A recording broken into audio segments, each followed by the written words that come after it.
This problem gives us two data points and asks us to fit a quadratic equation or quadratic function to that.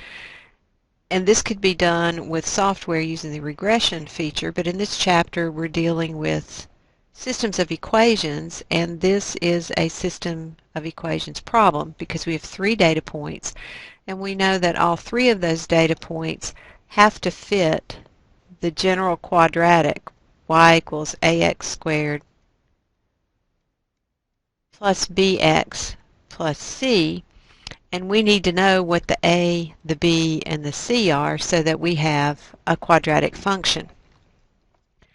So if I use these data points, I have the point 0, 80.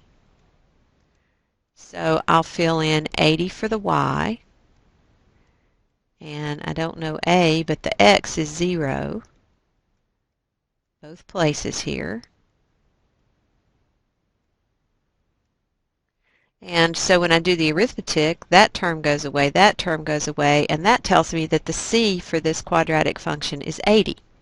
So I use that first point, and then the second point, 691, I'm going to do the same thing. The y value is 91, and I'm looking for the a, so I'm trying to use the y's and the x's they give me to find out the a, b, and c. I already have the c. So the x that goes with 91 is 6, so I put that in for the x in the general quadratic equation.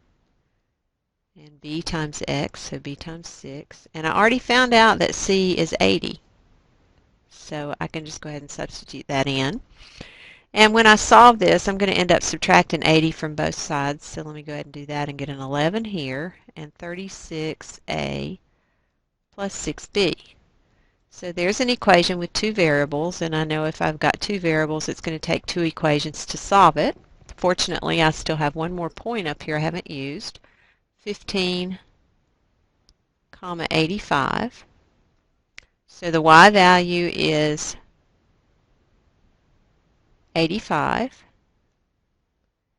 and the x value is 15. So a times 15 squared plus b times 15 plus c. So I went back to my original equation up here and put in the point 1585, and I used the 80 that I already have discovered for c.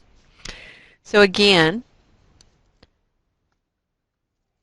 that c is 80. So subtracting 80 from both sides gives me 5. 15 squared is 225, so I have 225a plus 15b. So that gives me a second equation.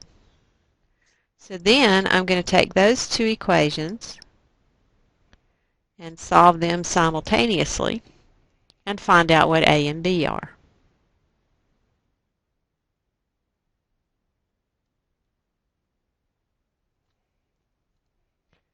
So to do that, it looks like the common number for 6 and 15 would be 30. So I can get 30b if I multiply that top equation by a negative 5. So I'm going to multiply this one by a negative 5, and I'll get negative 55 is equal to negative 180a minus 30b. And I need a plus 30b out of this equation, so I need to multiply it by 2. So I get 10 and 450a and plus 30b. So then I'm solving these equations by elimination or addition, sometimes called either one. And when I add the two equations together, I get a negative 45 is equal to 270a, and the b subtract off, which was the whole purpose for choosing those elements to multiply by, so that now I have an equation in one variable, and I divide both sides by 270, and I find out that a is equal to negative 5 over 30 if I reduce that. And then I can go back to either equation. I just take this one, 11 is equal to 36 times negative 5 over 30 plus 6b. I can solve this and it'll tell me what b is.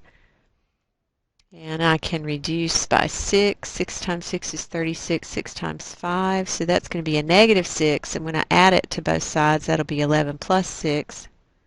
So I get a 17 over here is equal to 6b. So b is equal to 6/17. Now, in the problem, you can see their answer up here. They change those. It tells you to round it to 3 decimal places. And negative 5 over 30 does come out to be negative 0.167. And 6 over 17 does come out to be 2.833. And then the next question here is, once you find that function, use it to predict steel production in the year 2010. Well, we notice they use the year 0 to represent 1980. So 2010 would be 30 years from that. So we want to use an x value of 30 and just plug it into this function. So f of 30 would be negative 0.167 times 30 squared plus 2.833 times 30, and I apologize for my mess here, and then plus 80. And when I do the arithmetic and you round it to the nearest integer as they ask you to, you get 15, and that would be million metric tons.